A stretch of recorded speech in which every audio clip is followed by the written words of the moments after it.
Добар ден, добре дојдовте во првите вести на Канал 8 за 2015 година. Новороденче во Кочанската општа болница во 2015 се уште нема. Жени за пород на гинекологија примено има, но се чека породување. Ланската година во Кочани се родиле вкупно 360 бебиња. Првото бебе во новата 2015 година се уште не е родено, велат лекарите гинеколози од општа болница од Кочани. Последното бебе од 2014 се родило половина час пред влегување во новата 2015, односно околу 23 часот и 30 минути, па новородено во новата година во Кочани се уште нема, истакнуваат од гинеколошкото оделение од Кочанската болница. Според податоците од општа, во 2014 година се родиле вкупно 360 бебиња. Во споредба со минатата година, за околу 30 помалку, кога лани се родиле нешто помалку од 400 бебиња. Не може да се каже дека станува збор за тренд на опаѓање на бројката на новородени, затоа што со субвенциите на владата за трето дете, бројот на новородени во Кочани значително се зголемил. Но сепак намалувањето на бројот на деца во паралелките во училиштата се оправдува со иселувањето на цели семејства во други држави, како резултат на безпарицата и немањето работа за младите луѓе. Како и да е, од гинекологија велат дека се во исчекување на првото бебе во 2015, со оглед на тоа дека на гинекологија во Кочани моментално има примени неколку бремени жени кои чекаат породување. И општина Виница ќе почека до регистрирањето на првото новороденче во 2015 и покрај раселеноста, природниот прираст на населението е меѓу најголемите во регионот. Породилиштето во Виница не функционира околу 8 години, така што се уште не е обезбеден податок каде се родило првото виничко бебе во новата година. Тоа со сигурност ќе се знае откако ќе биде пријавено за вакцинација. Виничката болница има само еден гинеколог, нема хируршко оделение, што значи дека нема можност за пропратни интервенции доколку тоа е неопходно, така што породувањето во такви услови може да биде и ризично. Минатите години локалната самоуправа на Виница практикуваше подароците за првото родено бебе во новата година да ги додели на големиот христијански празник Водици, кога се доделува и награда за оној кој прав ќе го извади светиот крст од водите на реката. Во 2014-та, токму првото бебе родено во Кочанската болница во новата година беше Ансаджан Исмаилов од Виница. И покрај масовната раселеност, Виница во последните години е меѓу општините со најголем природен прираст на населението во источниот регион. Освен две малолетни девојчиња кои претерале со алкохолот и се препратени на интерно, и тепачка во која лицата кои учествувале поминале со полесни повреди. Други инциденти на итната медицинска помош во здравствениот дом во Кочани не се регистрирани. На новогодишната ноќ биле извршени околу 20 прегледи. Лекарите ја оценуваат како релативно мирна ноќ. Едно лице повредено во тепачка, неколкумина во алкохолизирана состојба и околу 20 прегледи ја одбележаа новогодишната ноќ. Последното деноноќие во 2014 претежно поминало мирно, вели директорот на здравствениот дом од Кочани Иван Спанчевски, кој податоците ги зема од дежурните лекари на итната медицинска помош. Новогодишната ноќ во службата за итна медицинска помош при здравствен дом Кочани помина релативно мирно. Вкупно беа прегледани околу 21 до 22 пациенти. Имаше само две малолетни женски особи во алкохолизирана состојба, кои што по кажаната прва помош беа препратени на оделението за интерни болести. И исто така имаше една полесна тепачка со лесни последици. Другото помина се во најдобар ред, за разлика од другите години. Директорот Спанчевски додава дека за разлика од минатите години, кога на новогодишната ноќ се случувало и поголеми инциденти, годинава е изненадувачки мирно. И не само итната помош, туку и полициската станица од Кочани новогодишната ноќ ја оценува релативно мирно. Со исклучок на тепачката, новогодишната ноќ во Виница помина во мирна атмосфера. Она што е карактеристично е што немало случаи на труење со алкохол. Релативно мирно помина новогодишната ноќ во Виница. Регистриран е само еден поголем инцидент, тепачка во еден од локалите.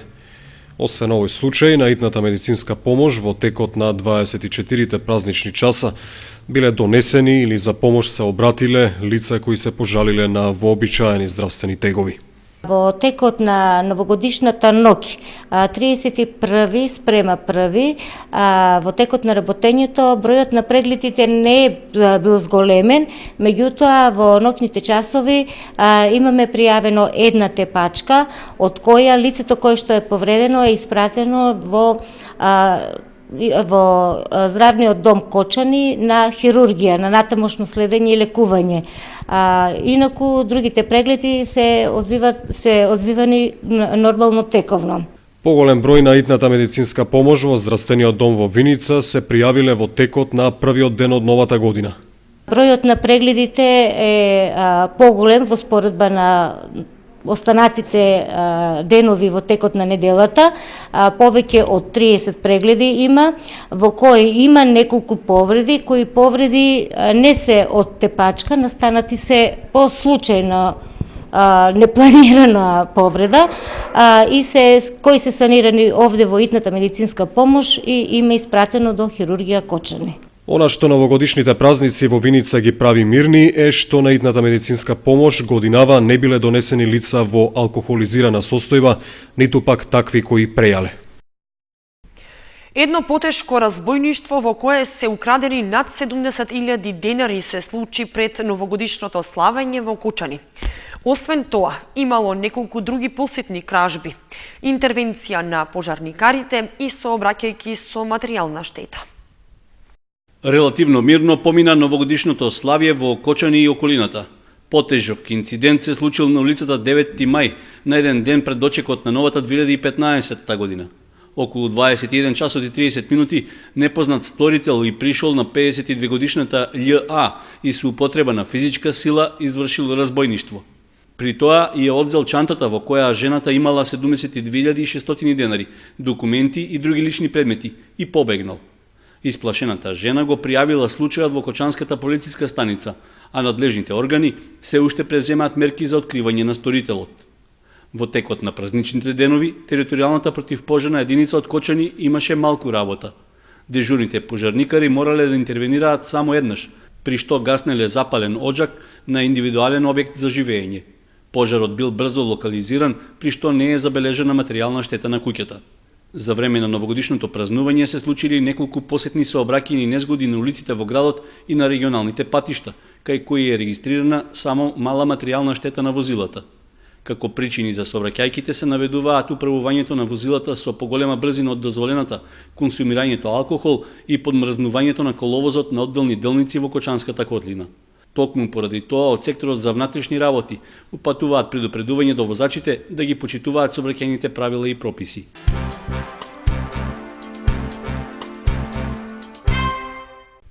Локалната самоуправа на Чешиново Облешево изготви промотивен видеоспот во кој се прикажани природните, економските, културните и други обележја на општината. Целта е да се представи микрорегионот, а спотот е поставен и на официјалната општинска веб страница. Општината Чешиново Облешево ги користи современите трендови за глобално промовирање на карактеристиките со кои располага. На официјалната веб страница од денеска е прикачен 3-минутен видеоспот во кој преку слика и традиционална изворна музика се прикажани природните, економските, културните и другите капацитети на микрорегионот. Спотот е сниман на различни локации од земја и воздух, при што е користена професионална опрема, а изработката е на фирма од Скопје што се занимава со видеопродукција. Според градоначалникот Костадин Личков, целта на овој потфат е да се создаде позитивно влијание во јавноста не само во земјата, туку и надвор од неа, дека иако мала и рурална, општината Чешиново Облешево има ресурси со кои може да се пофали. Со оглед што се работи за претежно земјоделско подрачје, снимени се главните обележја од стопански и културен аспект, меѓу кои сточарството, лозарството и оризопроизводството, како главна дејност на водешните жители. Со оглед што општината е дел од европската мрежа на села на Штркот, не е одмината и оваа карактеристика, како и почетокот на традиционалната рачна жетва, но и преработката на оризот. Опфатени се и позначајните верски и културни објекти, како и традиционалните илиндински спортски игри. Трошоците за изработка на видеоспотот се покриени од општинскиот буџет, а делумно се грант од фирмата што го изготви. Во општината Чешиново Облешево велат дека се меѓу ретките во државата што на ваков начин ги промовираат своите карактеристики и очекуваат дека нивниот пример ќе го следат и другите локални самоуправи.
Вестите завршија, најновите информации ги имате и на нашата веб страница kanal8.mk. Довидување.